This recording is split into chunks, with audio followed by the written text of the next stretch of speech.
Bendito Senhor e Pai, nós te agradecemos nesse momento por podermos buscar ao Senhor, confiantes de que o Senhor, que nos assiste em todas as circunstâncias da vida, tem para nós também nesta manhã o ensino da Tua Palavra. Ajude-nos, ó Deus, a compreender a Tua vontade e a compreender a Tua vontade expressada nas Sagradas Escrituras. E que nós, como igreja, ó Deus, encontremos o equilíbrio, ó Pai, entre o conhecimento e a prática. Portanto, ó Deus, que a Tua Palavra nos desafie e que o Teu Espírito, ó Deus, coloque em nosso coração o desejo e a força para realizar aquilo que aprendemos. Oramos ao Senhor nesse momento, pedindo que nada nos impeça de compreender a Palavra do Senhor. Em nome de Jesus que oramos. Amém. Muito bem, nós estamos estudando sobre as 9 marcas de uma igreja saudável. Hoje nós veremos a 5ª marca. E para recapitular, lembrando com os irmãos, a primeira marca de uma igreja saudável é a sua predileção, a sua preferência pela pregação expositiva.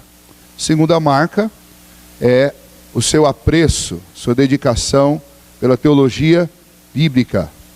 Terceira marca, compreensão correta a respeito do Evangelho, da obra de salvação. Depois, uma compreensão correta a respeito da conversão, especificamente dentro da ordem da salvação. E quinto, um entendimento bíblico a respeito de evangelização. Uma coisa é compreender o Evangelho, uma coisa é saber como acontece a conversão. Outra é como nós vamos levar esta mensagem. Uma compreensão correta a respeito do nosso dever quanto a isso, uma compreensão correta do como fazer isso, uma compreensão correta do porquê fazer isso. E uma igreja saudável, ela conhece essas coisas, ela sabe os motivos pelos quais ela evangeliza e ela sabe como fazer isso. Então nós vamos rapidamente ver nesta manhã um pouco sobre este assunto, dando sequência aí ao nosso estudo. Então, nós temos um texto aí, nós vamos ler alguns depois, mas esse primeiro texto, se você não conseguir, nós estamos com muita claridade hoje, mas o texto é o texto de Atos, capítulo 16, versículo 14. Esse é o primeiro texto que eu gostaria de ler com os irmãos nesse momento. Nós estamos neste texto dentro da segunda viagem missionária do apóstolo Paulo, e ele está levando consigo a Timóteo, e dentro desta tarefa missionária dele, agora na Macedônia, em algum momento ele se retira para falar com algumas mulheres, e junto destas mulheres havia uma chamada Lídia, e este texto fala a respeito dela. Lucas relata o que aconteceu com essa mulher. Vamos ler juntos? Leiamos. Certa mulher, chamada Lídia, da cidade de Tiatira, vendedora de púrpura, temente a Deus, nos escutava. O Senhor lhe abriu o coração para entender as coisas que Paulo dizia. Muito bem, uma compreensão correta a respeito do evangelismo ou da evangelização começa com esse entendimento, que nós já falamos sobre ele, de que esta obra é uma obra que é feita pela mão de Deus. Eu posso pregar, eu posso anunciar o Evangelho, e eu posso ser um exímio evangelista. Se Deus não fizer com que as pessoas que vão ouvir este Evangelho compreendam, eu falarei e não terei resultado. Por isso que evangelismo é algo que não pode ser calculado matematicamente, porque eu não vou julgar a eficácia de um ministério pelo número de pessoas que vão levantar a mão, ou que vão procurar este evangelista para dizer que querem confessar a Cristo como Senhor de suas vidas. Mas esta obra é uma obra que é fruto da mão, da ação direta de Deus pelo seu Espírito no coração das pessoas. E está aqui uma circunstância onde isso aconteceu. Antes de nós seguirmos, vamos ver um pouquinho do que estava acontecendo aqui. Muito bem, Paulo, ele se separa de Barnabé, e ele está na parte alta da Palestina. Se você lembrar do mapa da Palestina, você vai lembrar que você tem, aqui, já vou fazer a conversão para o lado de vocês. À minha direita, aqui à esquerda de vocês, vocês vão ter o mar Mediterrâneo. Aliás, deixa eu fazer para vocês. Então, à minha esquerda, aqui à direita de vocês, vocês têm o mar Mediterrâneo, vocês têm uma faixa de terra, tem no meio o mar da Galileia e o rio Jordão, e no alto desta formação, você tem o alto da Palestina. Você está quase lá no limite já com a Síria. Então, no alto da Palestina, Paulo está próximo a Troade. E neste lugar, ele está com Timóteo se preparando para uma nova viagem missionária. Nesta viagem missionária, a intenção era o quê? Era a Ásia Menor. Mas Paulo tem uma visão. E que visão é essa? Deus dá a ele uma visão de um homem, se você pode olhar lá no versículo 9 aí do capítulo 16, e um varão macedônio estava a pé e lhe rogava dizendo: passa a Macedônia e ajuda-nos. Então o que acontece? No versículo 10 diz que Paulo, depois de ter essa visão, ele procurou partir em destino à Macedônia, compreendendo que aquela visão tinha sido lhe dada por Deus. Onde está a Macedônia? Se você lembrar um pouquinho daquele mapa, mas se você não lembrar ainda, mas se você lembrar do mapa da Europa, você lembra que tem um país na Europa que tem um formato de botina. Lembra disso? Qual o nome desse país? Itália. Atrás da Itália tem um braço do mar Mediterrâneo. E do outro lado deste braço do mar Mediterrâneo, lá em cima, você tem o que era chamado naquela época de Macedônia. E a primeira cidade da Macedônia era a cidade de Filipe. E então é exatamente para este lugar que Paulo vai. E chegando em Filipe, ele fica alguns dias ali na cidade. Essa cidade era uma colônia romana, na Macedônia. E num sábado, Paulo decide sair para pregar na cidade, e ele vai fazer isso junto a um rio, um lugar onde há sempre um ajuntamento de mulheres. Provavelmente essas mulheres estavam ali batendo tecido, porque elas tingiam tecido e depois precisavam de muita água para tirar a tinta e para deixar o tecido na medida certa. Então havia ali um trabalho de mulheres naquele lugar. E Paulo entendeu que aquele lugar era um bom lugar para orações e era um bom lugar também para ele anunciar o Evangelho. Então ele vai a este lugar e ele prega. E entre as mulheres que estavam lá está exatamente Lídia. E esta Lídia, ela já era, o texto diz que ela era uma mulher que era temente a Deus, ou seja, já estava acontecendo uma obra de Deus no coração dela. E o texto do versículo 14, Lucas nos informa que ela ouvia e entendia, porque Deus estava fazendo com que ela entendesse. Ponto importante para nós, no final do versículo 10, quando Paulo decide ir para a Macedônia, ele faz isso com a seguinte conclusão. O final do versículo 10 diz: concluindo que Deus nos havia chamado para lhe anunciar o Evangelho. Paulo diz: olha, a minha tarefa não é fazer o meu gosto, não é ir para onde eu quero. A minha tarefa é anunciar o Evangelho. E eu vou anunciar o Evangelho aonde? Aonde Deus quer que eu vá. E chegando neste lugar, o que Paulo fez? Paulo foi lá anunciar o Evangelho. Se eu remeter os irmãos à história da nossa igreja aqui, há 134 anos atrás, Antônio Cerqueira Leite chegou aqui nessa cidade, mas ele não chegou aqui para fazer amigos. Ele chegou aqui para anunciar o Evangelho. E a prova disso é que a primeira ata da nossa igreja, da história da nossa igreja, Antônio Cerqueira Leite relata que ele chegou nessa cidade, procurou pouso numa casa e pediu o salão dessa casa, o salão de baixo dessa casa, para poder fazer uma reunião e anunciar o Evangelho. Passou a semana convidando pessoas na cidade, e no sábado, no dia que ele programou para fazer este anúncio do Evangelho, tinha um grupo considerável, que ele mesmo cita, de aproximadamente 100 pessoas lá. Entre elas, tinha o juiz da comarca aqui, na época não era Itapeva, na época era Faxina, tinha o juiz da Faxina aqui.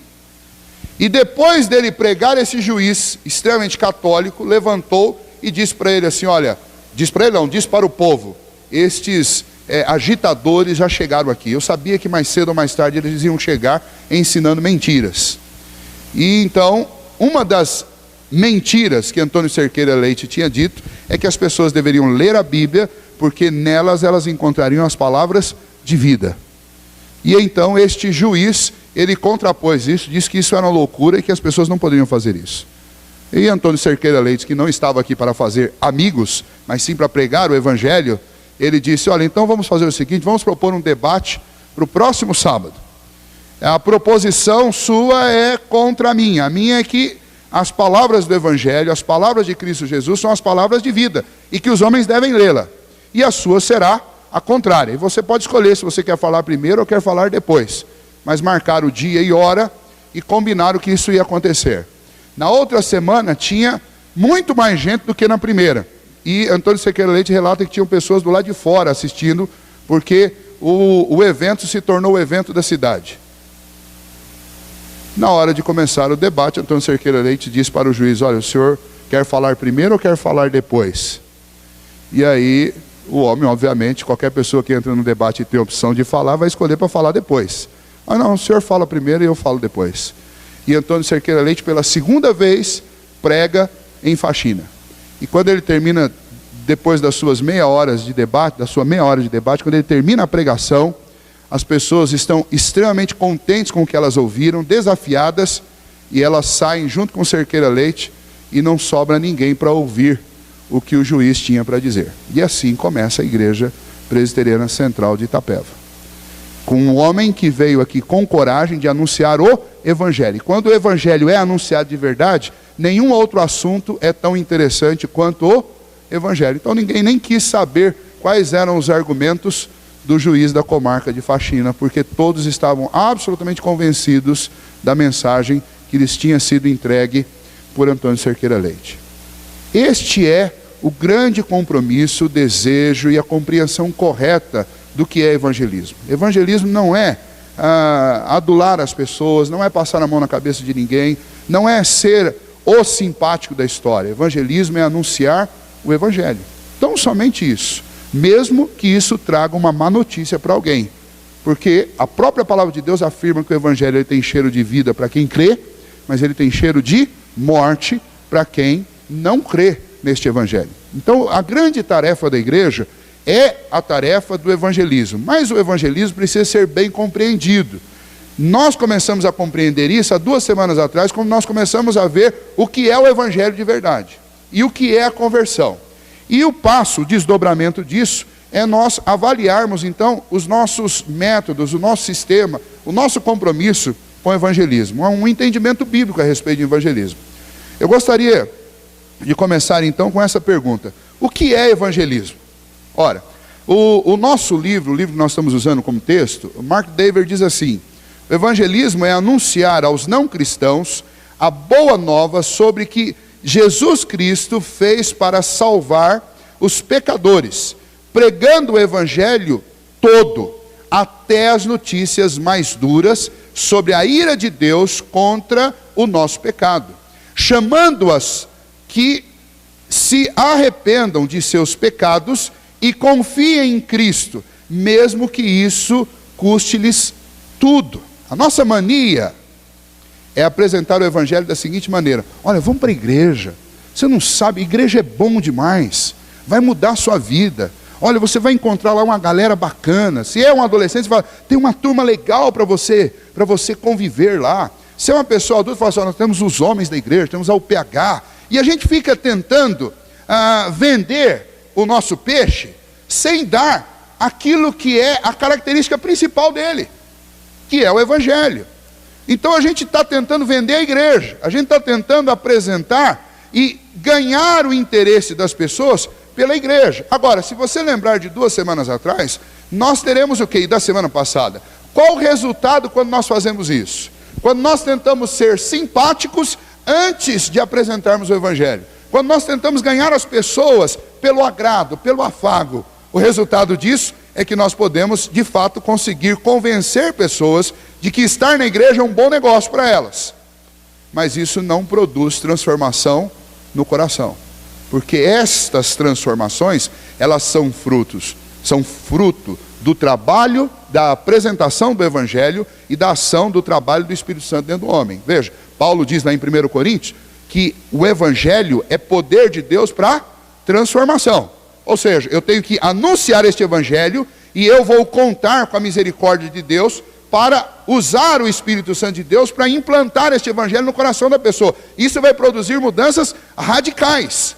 Do contrário, eu vou apenas atrair pessoas com um ambiente agradável. Hoje em dia, existe uma preocupação excessiva das igrejas em tornar o seu ambiente e as suas programações agradáveis. Eu citei para vocês aqui uma moda que surgiu aí na última década de fazer um questionário e levar para o bairro para descobrir o que as pessoas pensam de como deve ser a igreja. Veja que absurdo nós chegamos. Nós vamos perguntar para ímpios, vizinhos nossos, o que eles acham que deve ter na igreja para a gente implementar para que eles queiram vir. Isso não é evangelho. Isso não é evangelismo. E esse não é o modelo de crescimento de igreja que é apresentado pelas Escrituras. O modelo apresentado é o modelo de uma igreja saudável. E uma igreja saudável é uma igreja que evangeliza. E evangeliza como? Apresentando aos seus ouvintes todo o evangelho. A notícia boa e a notícia ruim. Notícia boa, nós temos um Salvador. Notícia ruim, nós somos pecadores. Estamos condenados à morte. A ira de Deus se manifesta do céu contra toda impiedade. Então eu preciso me arrepender dos meus pecados. Notícia ruim. Só tem alguém que pode produzir arrependimento no coração do homem e convencê-lo do pecado. O Espírito Santo de Deus. Notícia ruim. O Espírito Santo de Deus não pode ser comprado. Não pode ser dissuadido a entrar em você. Não pode ser convencido. O Espírito Santo de Deus e a fé que Ele nos concede é presente de Deus, é dom de Deus. Não é resultado de méritos, de obras, para que ninguém se glorie. Então isso vai achatando o homem, vai levando o homem a uma condição em que ou ele se humilha, e nesse caso isso já será fruto da ação de Deus no interior dele, ou nada feito. Ele pode passar 20 anos, 50 anos dentro de uma igreja, se o Espírito Santo não o quebrantá-lo, ele será apenas uma pessoa que se adaptou ao sistema igrejês de ser. Então a mensagem do Evangelho não é fazer amigos com simpatia. É óbvio que através da amizade eu consigo evangelizar muitas pessoas, eu consigo anunciar o Evangelho. Porque se eu não tiver nem amizade com as pessoas, como que eu vou conseguir ganhar o tempo delas para poder anunciar o Evangelho? Agora, essa não é a função principal do evangelizador. A função principal do evangelizador é anunciar o Evangelho. Se você lembrar, eu queria citar uma outra circunstância de Paulo, em que Paulo e Silas estão pelo caminho, e atrás deles vem uma jovenzinha que era adivinho, que os donos dela, porque ela era uma escrava, ganhavam dinheiro com ela, porque ela adivinhava o que estava acontecendo com as pessoas, e então as pessoas pagavam pelos serviços dessa mocinha aos seus donos. E quando Paulo e Silas passou pela cidade onde eles estavam, essa menina vinha atrás e ela vinha denunciando Paulo e Silas, porque Paulo e Silas tinham um elemento surpresa onde eles chegavam. O elemento surpresa é que eles não sabiam o que eles vinham fazer ali. Então as pessoas ficavam interessadas com aqueles visitantes e eles iam e apresentavam o Evangelho. Depois começava o tumulto, começava a perseguição, mas até então eles tinham um elemento surpresa. Essa mocinha vinha denunciando-os. E ela vinha atrás gritando: esses aí são filhos do Deus vivo, são servos do Deus vivo. Eles anunciam o Senhor. E aí chegou uma hora, o texto fala que Paulo se irritou com aquele negócio. Se irritou porque estava atrapalhando ali a estratégia dele. Ele vira, para a hora, põe a mão nessa menina, expulsa o demônio dela e acabou o espírito de adivinhação. Só que, tanto os donos que lucravam com essa situação desta menininha escrava, quanto os moradores da cidade que se favoreciam com as adivinhações dela, ficaram irados com Paulo e Silas. O que eles fazem com eles?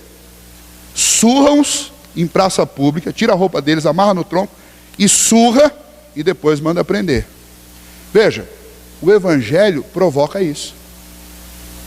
Porque o Evangelho produz transformação, porque o Evangelho quebra com o sistema mundano das pessoas viverem.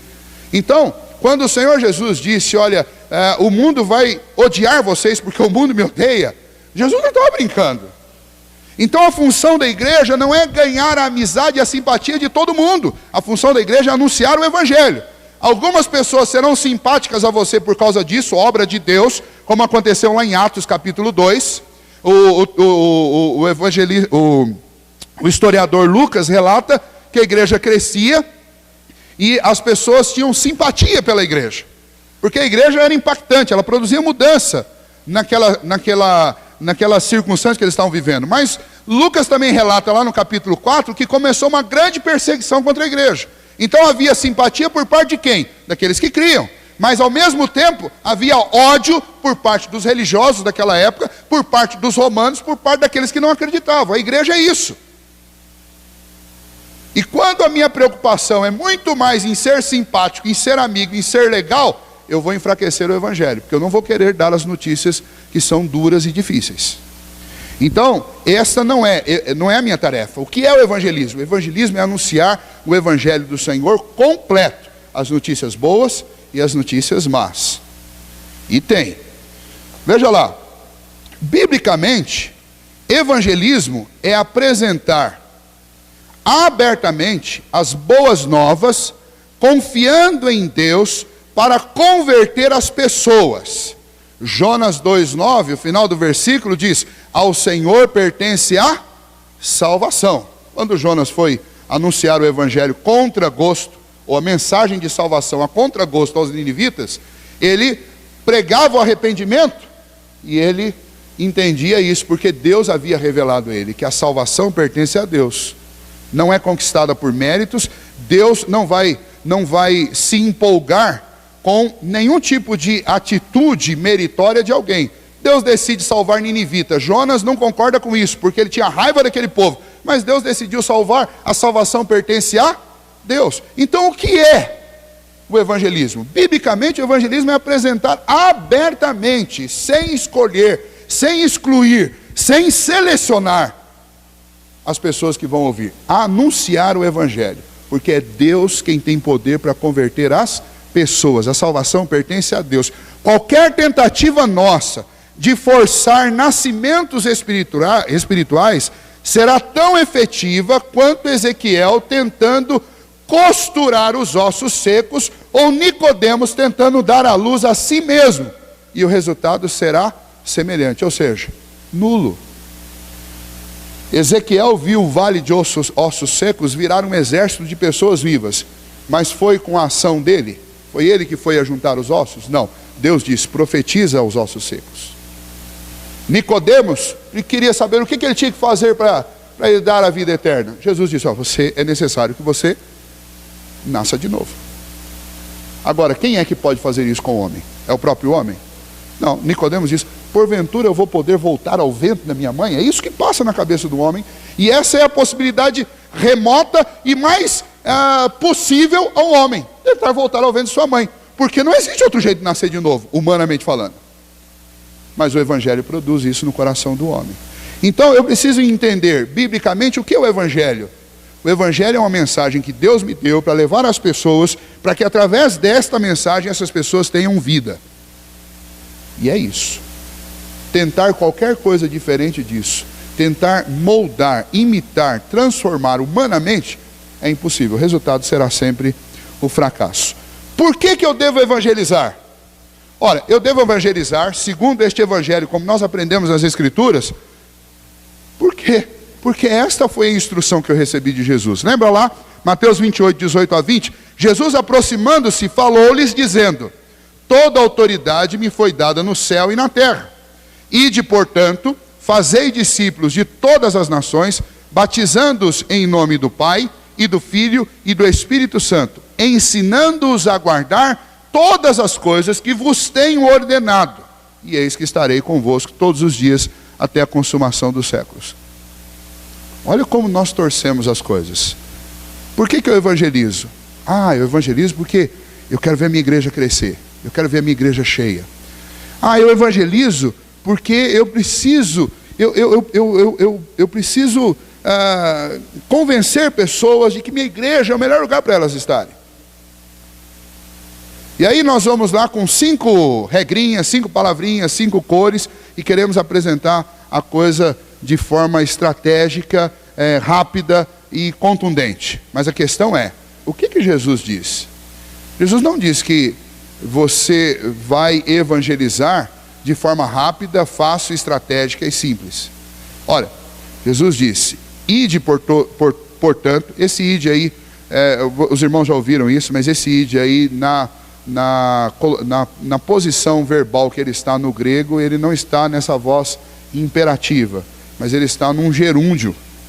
E aí a tradução correta seria indo por todo mundo, fazei discípulos de todas as nações. Ou seja, você vai evangelizar porque Jesus te deu a instrução de evangelizar indistintamente e evangelizar continuamente, porque é indo por todo mundo, fazei discípulos de todas as nações. Fazer discípulo não é chegar para uma pessoa e contar. Eu quero contar para vocês 4 palavrinhas. Ó, céu, pecado, Jesus. Não é isso. Fazer discípulos é treinar pessoas, é andar com pessoas, é expor o evangelho, as boas novas do Senhor Jesus, tudo aquilo que nos foi ordenado por Jesus para essas pessoas. O texto diz, a partir do versículo 20, ensinando-as a guardar todas as coisas que vos tenho ordenado. Dá para fazer isso em 5 minutos? Não dá. E a gente pensa que evangelismo é fazer um culto evangelístico, combinar com o pastor, ele pregar um sermão evangelístico e a gente traz o visitante uma única vez e ou aquilo acontece naquele dia ou esquece. E nós só vamos convidar essa pessoa daqui a 1 ano quando a gente fizer um culto evangelístico de novo. Não, não é isso. É sistemático, é constante, é toda semana. Vamos para a escola dominical, eu passo aí para te pegar, passo para pegar suas crianças e traz e expor o evangelho. Não é fazer propaganda da igreja, não. É expor o evangelho. Olha, vamos marcar um dia para ir na sua casa, eu quero orar com você, quero ler a Bíblia, quero estudar um texto bíblico com você. Por que eu tenho que evangelizar? Porque Jesus me deu essa instrução. E como eu devo fazer isso, que nós estamos vendo junto, eu devo fazer isso de forma coerente com aquilo que Jesus me ensinou. Vamos lá, alguns pontinhos aí para nós. Eu devo evangelizar primeiramente, antes ainda da ordem de Cristo, eu devo evangelizar para a glória de Deus. Lembra qual é o fim principal do homem? Glorificar a Deus e gozá-lo para sempre. Qual é o fim principal da igreja? Glorificar a Deus e gozá-lo para sempre. Por que eu preciso fazer evangelismo pessoal, campanha? Por que eu preciso enviar missionários? Porque eu tenho falhado, as igrejas têm falhado em viver para a glória de Deus. Porque se nós vivêssemos para a glória de Deus, a nossa própria vida seria a maior pregação que esse mundo já viu. Então, quando eu penso, por que eu tenho que evangelizar? Em primeiro lugar, eu tenho que evangelizar porque é meu dever viver para a glória de Deus. E como eu tenho falhado nisso, o resultado é que o Senhor Jesus veio e me deu uma ordem, ratificando aquilo que é dever meu. E aí eu tenho que levar o evangelho às nações, anunciando a mensagem de Jesus. Por quê? Para que essas nações também glorifiquem a Deus. Por quê? Eu sei, vocês sabem qual é o fim principal do homem, mas milhões de pessoas estão nesse mundo e não sabem. E estão infelizes. Estão buscando felicidade onde elas não vão encontrar. E a igreja, e você que é cristão, sabe que essas pessoas só estarão plenamente satisfeitas quando elas estiverem vivendo para a glória de Deus. Então por que eu evangelizo? Ah, pastor, eu evangelizo para salvar a pessoa para que ela não vá para o inferno. Não, em primeiro lugar eu evangelizo para que as pessoas voltem a glorificar a Deus, porque esse é o supremo propósito da vida delas. E se elas fizerem isso, isso significa, se isso acontecer na vida delas, que Deus já efetuou uma obra no coração delas, elas não vão para o inferno. Mas se o fim principal do homem é glorificar a Deus, logo o fim principal do homem não é ir para o céu. Então o motivo mais importante de eu evangelizar não é o céu. O motivo mais importante de eu evangelizar é para que os homens voltem a fazer aquilo que é justo diante de Deus. Nós somos criados para a sua glória. Eu devo viver para a glória dele e eu devo estar comprometido, absolutamente comprometido, em levar o evangelho para que outras pessoas voltem a viver para a glória de Deus. Esse é o ponto. Nós temos muita dificuldade aqui, porque se eu perguntar para a igreja, agora que nós acabamos de ler isso daqui, vocês obviamente não me dariam essa resposta, mas se a gente perguntasse aqui do nada, olha, qual que é a função principal da igreja? Duas respostas são as mais comuns: evangelizar, e a segunda, adorar a Deus. Mas a função principal da igreja é viver para a glória de Deus. A função principal da minha vida é viver para a glória de Deus. O evangelismo é porque nós falhamos em fazer isso. O evangelismo é porque outras pessoas ainda não sabem disso, e por isso eu devo evangelizar. O que mais? Olha lá. Porque é uma ordem, nós vimos. É uma ordem do Senhor Jesus. Não é uma imposição. Ah, pastor, se eu não evangelizar eu vou para o inferno? Bom, vamos voltar lá na obra de salvação. Você é salvo por méritos ou você é salvo pela graça? Você é salvo pela graça? Então, Deus não impôs isso a você. Até porque nós vimos no texto lá, Jesus não está, aquele verbo lá não está no imperativo. O verbo está dizendo, indo por todo mundo. Fazei discípulos. Ou seja, na sua caminhada você deve se preocupar com fazer isso. Agora, não faça isso como se você se sentisse obrigado a fazer, porque daí você vai fazer do jeito que Jonas estava fazendo. Má vontade. Um exemplo que nós pegamos na Bíblia para falar, é um péssimo exemplo. Faça isso com um desejo sincero de obedecer a Cristo Jesus, porque Ele nos deu instrução para fazer isso, porque Ele nos colocou isso como um sistema para a nossa vida, uma ordem para a nossa vida. Faça por amor ao próximo. Ou seja, quais são os mandamentos principais? Jesus disse, ama ao Senhor sobre todas as coisas e ao próximo como a ti mesmo. Quem é esse próximo? É meu melhor amigo? Não, o próximo pode ser a pessoa que vai sentar daqui a pouco do meu lado num restaurante, que talvez eu nunca tenha visto antes. O que eu tenho que fazer com essa pessoa? Eu preciso achar uma estratégia, um jeito para anunciar para ela o Evangelho. E por que eu devo fazer isso? Porque Jesus disse que eu devo amar ao próximo como a mim mesmo. Primeiro está na lei, e depois Ele mesmo reafirma lá em João capítulo 13, amai-vos uns aos outros como eu vos amei. Quarto aí, porque é a melhor notícia. Por que eu vou evangelizar? Gente, não tem notícia mais importante nos lábios de um cristão do que a notícia do Evangelho.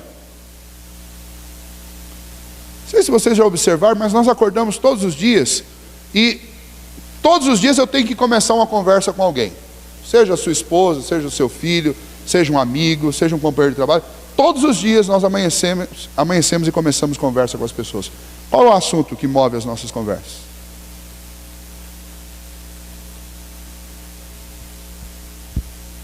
Quando eu estava escrevendo isso daí, eu lembrei de uma circunstância engraçada que aconteceu essa semana. Eu vi, meu cunhado está hospedado em casa, e aí eu ouvi, eu acho que na manhã de quinta ou de sexta-feira, a primeira coisa que eu ouvi quando eu olhei para ele, eu falei assim, olha, Detroit declarou falência, você ficou sabendo? Acho que foi a última notícia que eu ouvi à noite no jornal. E daí quando eu estava escrevendo isso aqui, eu pensei, poxa vida, a melhor notícia que nós temos nos lábios é o Evangelho. E às vezes a gente começa o dia citando a pior notícia que a gente encontrou no jornal. Veja quanta inversão existe na nossa rotina de vida. Por que eu tenho que evangelizar? Porque a maior notícia, a notícia mais importante que eu como cristão devo carregar nos lábios é a notícia do Evangelho. E mesmo que eu esteja convivendo com outros cristãos, eu não tenho notícia mais importante. Eu posso viver 100 anos, ou como João Ailton quer viver 114 anos, mas quando ele tiver 114 anos, aí que ainda vai ser a notícia mais importante da vida dele mesmo. É o quê? É o Evangelho. Porque este Evangelho me anunciou uma obra extraordinária de Deus para resgatar a minha vida. Porque este Evangelho me traz esperança. Porque este Evangelho é a minha segurança. Porque este Evangelho é a notícia, a informação mais poderosa do mundo. Então por que eu tenho que evangelizar? Porque eu não tenho nenhuma outra notícia tão interessante quanto essa para dar para as pessoas. O problema nosso é que nós invertemos os nossos valores de tal maneira que a principal notícia que a gente tem que dar para os outros é de crise financeira. Ou é de problema de desvio de moralidade. E a gente fala sobre tudo, a gente fala sobre política, a gente fala sobre comércio, a gente fala sobre uma série de coisas, e não fala a notícia que é a notícia mais importante da nossa história, que é o Evangelho. Então por que eu devo evangelizar? Porque não tem assunto mais interessante. Aí quando falta assunto a gente fala, será que vai chover hoje? E depois dessa noite dá até para imaginar que vem mais por aí. Mas você que é cristão, eu que sou cristão, nós não somos pessoas sem assunto. Nós temos o maior de todos os assuntos para falar. Eu não posso abrir mão de fazer isso. Por que eu devo evangelizar? Porque este evangelho mudou a minha história. Eu estava morto e revivi. Eu estava perdido e fui achado. Eu estava sem esperança e agora eu tenho esperança. E se mudou a vida de um camarada como eu, pode mudar a vida de qualquer outro. Então eu tenho que falar do evangelho. Eu preciso evangelizar a qualquer pessoa. Mas fulano é difícil, pastor, você não faz. Esse daí não tem jeito. Você já imaginou que alguém já pode ter falado isso de você? Você já imaginou quantas pessoas que não tinham jeito? Pensa em Paulo. Quem era Paulo? Perseguidor de cristãos. Provavelmente ele fez coisas nos dias dele com cristãos, que são inimagináveis em termos de tortura e de castigo. Talvez o povo daquela época mesmo podia pensar assim, Paulo, não dá para contar o evangelho, aliás, não deixa, porque quando a gente começa a falar, ele corta a garganta. Mas um dia, Deus falou com ele. Essa notícia mudou a minha história. E essa notícia tem que ser a primeira notícia que eu devo dar para alguém. A primeira palavra minha. Por que eu devo evangelizar? Porque o evangelho produz transformação. 1 Coríntios diz, já citei aqui, o evangelho é poder de Deus para transformar. Veja só, a palavra lá que é usada para poder é dínamo. E dínamo é a mesma raiz da palavra dinamite, da palavra que nós usamos para explosivo. É isso que o evangelho é. O evangelho é um motor, gerador de força, de poder. É a fonte de faíscas. Se você procurar no motor de carro, o que é o dínamo? O dínamo é o que gera faísca, que começa todo o sistema de explosão, de combustão num carro. O que é o evangelho? O evangelho é esse gerador de força. Então quando eu anuncio o evangelho, eu estou anunciando aquilo que pode gerar força dentro de uma pessoa, para que ela seja transformada. Obviamente que isso é uma ação de dois lados, daquele que anuncia e do Espírito de Deus que age dentro do coração dessa pessoa. E aí é interessante, porque o princípio do dínamo é o seguinte, você tem um rotor girando em alta velocidade e movido por algum tipo de eletricidade, por isso você tem a bateria no seu carro, e você tem uma pedra, um carvão, que em contato com esse rotor vai gerar faísca. A pregação do evangelho é assim também. Nós temos um carvãozinho aqui, que é o evangelho, e o Espírito Santo é esse rotor. Então quando essas duas coisas se juntam, o Espírito Santo no coração do homem e a pregação do evangelho, aí acontece a faísca. E aí acontece transformação na vida do homem. Então por que eu devo evangelizar? Porque é a oportunidade de fazer parte desse processo extraordinariamente poderoso. Então eu tenho que evangelizar, eu tenho que contar essa notícia para os outros. Por que eu evangelizo? Porque evangelizar dá esperança. Aquece a nossa memória quanto à esperança do céu e dá esperança para as pessoas que estão sem esperança no mundo. Por isso que eu devo evangelizar. Por último, por que eu tenho que evangelizar? Porque evangelizar é uma ação que tem 100% de eficácia. Aí você fala, pastor, não tem. Não tem porque eu conheço tanta gente que já ouviu o evangelho e nunca foi convertido. Inclusive algumas já morreram. E eu mesmo disse o evangelho para elas. Aí você diz, então fracassou. E eu digo para você, não fracassou. E por mais duro que seja isso que eu vou dizer para vocês agora, mas é a verdade. Quando nós pregamos o evangelho, nós pregamos por dois motivos. Nós pregamos para que ou o Espírito Santo atue no coração dessa pessoa e faça com que aconteça uma conversão mediante o chamado da palavra e a ação interna do Espírito, e então essa pessoa se tornará um cristão. Ou eu prego para que essa pessoa seja indesculpável no último dia, para que quando ela comparecer diante de Deus, ela vai dizer, olha, eu não sabia. Deus disse, você sabia sim. Você sabia por causa do testemunho geral de toda a criação que anuncia os meus atributos. E você sabia também porque no dia tal você ouviu a mensagem. e você recusou a mensagem. E por isso você é indesculpável. Isso significa que toda pregação tem 100% de aproveitamento. Todo evangelismo tem 100% de aproveitamento. Você não precisa se preocupar com resultados, porque os resultados já estão garantidos por Deus. 100% de aproveitamento. Vamos lá. Continuando aí para a gente caminhar para o encerramento. Como evangelizar? Bom, aí a gente precisa estudar muito a Bíblia e aprender muitos princípios que nos são anunciados lá. Mas começa exatamente por esse ponto. Eu devo conhecer as Escrituras, porque evangelizar, como nós falamos no início, é anunciar as Escrituras. Não é anunciar filosofia de botequim, não é anunciar Paulo Coelho, não é falar daquilo que dá certo. Vem para a nossa igreja, porque todo mundo vem na nossa igreja e fica rico. Não é isso. Evangelizar é anunciar as Escrituras. Como que eu evangelizo uma pessoa? Não é com conversa furada, não é com papinho furado. Eu evangelizo as pessoas anunciando o Evangelho. Faça uma pausa na conversa, diga: olha, nós estamos falando de muita coisa, mas eu quero falar de um assunto muito sério com você agora. E aí cite as Escrituras, conte as Escrituras. É elas que têm o poder, não é a sua argumentação. Por isso que, como eu devo evangelizar? Eu devo evangelizar citando as Escrituras. Porque elas são as palavras de vida. Elas são as palavras que têm poder, não as minhas. Como evangelizar? Dando boas notícias, anunciando que existe um Salvador. Como eu devo evangelizar?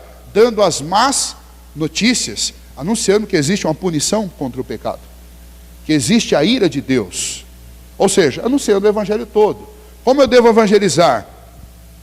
Levando as pessoas a considerar o quê? Cuidadosamente a decisão que elas vão tomar. Para quê? Para que ninguém entre na igreja por emocionalismo, para que ninguém se iluda e para que ninguém venha produzir ilusão dentro da igreja. As pessoas devem entrar na igreja conscientes do que elas estão fazendo. Então essa não é uma atitude que você vai tomar sem pensar, e você não deve desejar isso. Às vezes, na ânsia da gente ver a igreja crescer e de trazer pessoas para a igreja, a gente quer acelerar esse processo. Mas nós devemos levar as pessoas a considerar cuidadosamente o que elas estão fazendo. Muito mais para elas entenderem o perigo de viver longe de Cristo do que as benécias de viver aos pés de Cristo. Eu devo levar as pessoas a considerar a urgência dessa decisão. Eu preciso fazer isso. Se ao mesmo tempo isso deve ser tomado com cuidado, por outro lado, eu devo lembrar essas pessoas que essa é uma decisão que não pode ser adiada. A pessoa deve considerar cuidadosamente, mas ela não pode protelar isso, porque nós não sabemos o dia de amanhã e não sabemos o que Ele guarda para nós. Por último, mostrando o valor dessa decisão. Olha, quando você confessa a Cristo Jesus como Senhor e Salvador da sua vida, o que está acontecendo? Você está dizendo não a este mundo e ao fim dele, por uma ação divina dentro de você. Mas eu estou dizendo sim para quê? Para essa vida de todo final de semana estar na igreja, de não pode isso, pode aquilo? Não. Você está confessando a Cristo o Senhor, e você está recebendo em seu coração o selo que é o Espírito Santo de Deus, que é a garantia de que, primeiro, você vai viver uma vida satisfeita, porque você vai conseguir viver para a glória de Deus, porque esta é uma promoção de Deus na minha história.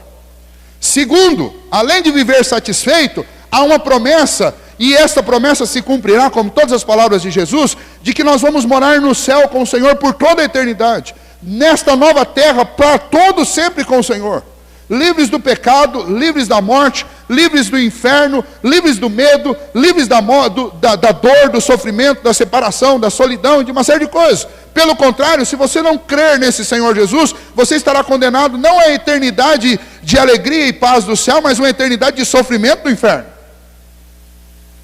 Então não é nem uma questão de valer a pena, porque não existe pena. A pena foi paga por Cristo Jesus.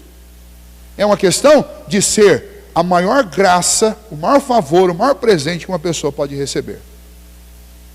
Então essa decisão é uma decisão que tem um valor inigualável, insuperável, e que não pode ser protelada e nem pode ser também tomada de forma abrupta. Muito bem.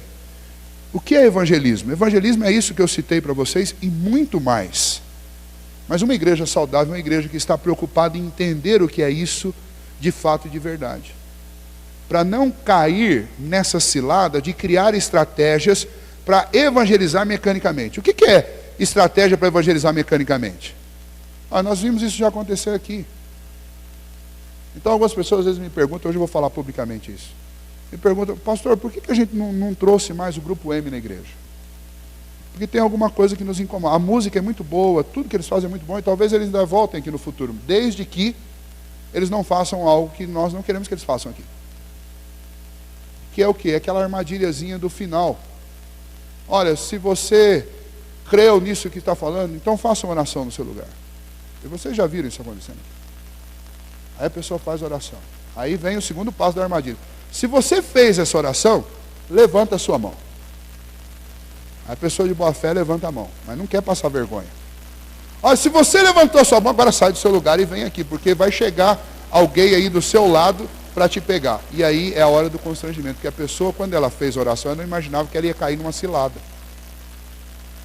E daí pega a pessoa, faz uma entrevista, pega nome, pega um monte de coisa e entrega. Olha, nós tivemos 50 conversões.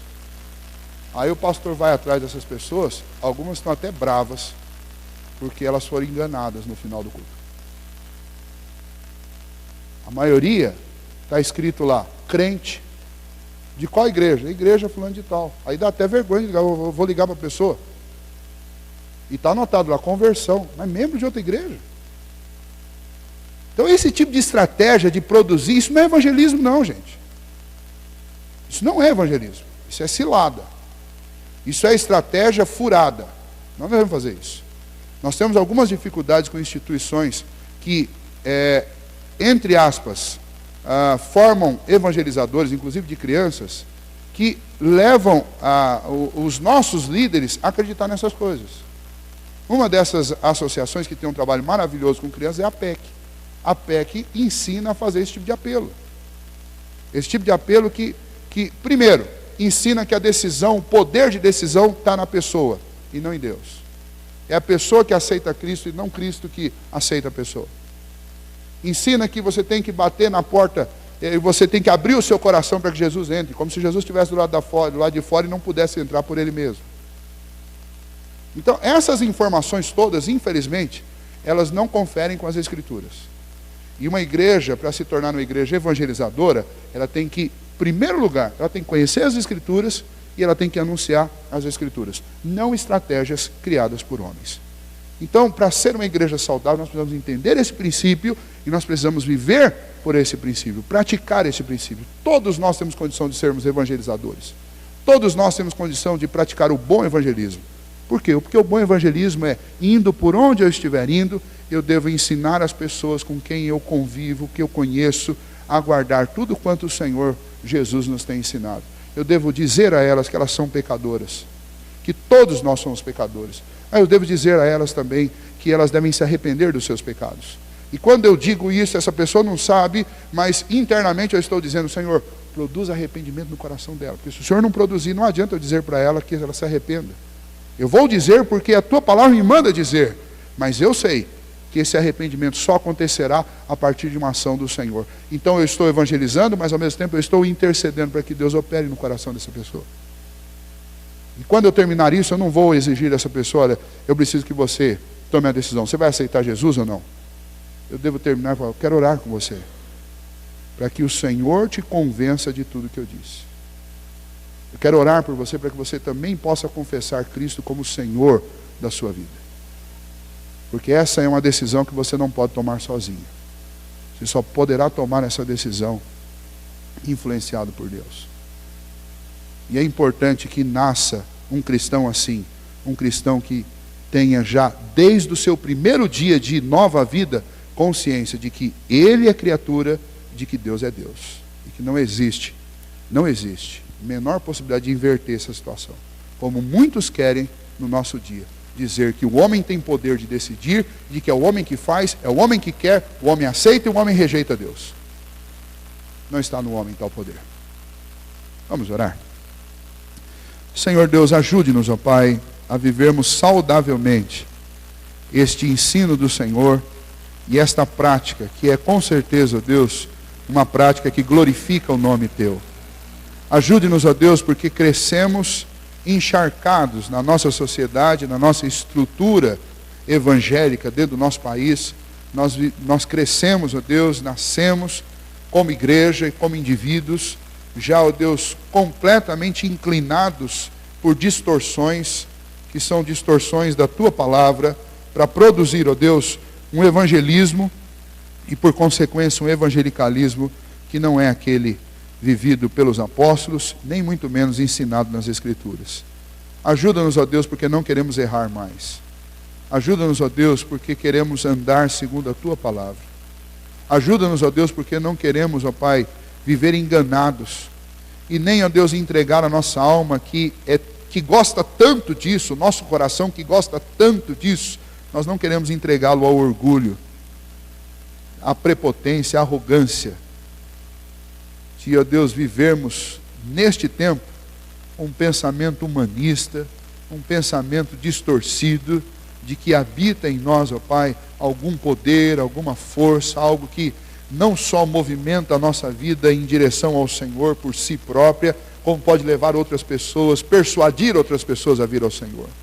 Ajude-nos, ó Deus, a compreender que esta é uma obra Tua, e que nós somos, ó Deus, apenas cooperadores, anunciando a Tua palavra, mas este anúncio, ó Deus, não será eficaz se ele não for usado pelo Teu Espírito no coração do homem para chamar. Ele será sim eficaz, talvez, ó Deus, para condenar essas pessoas.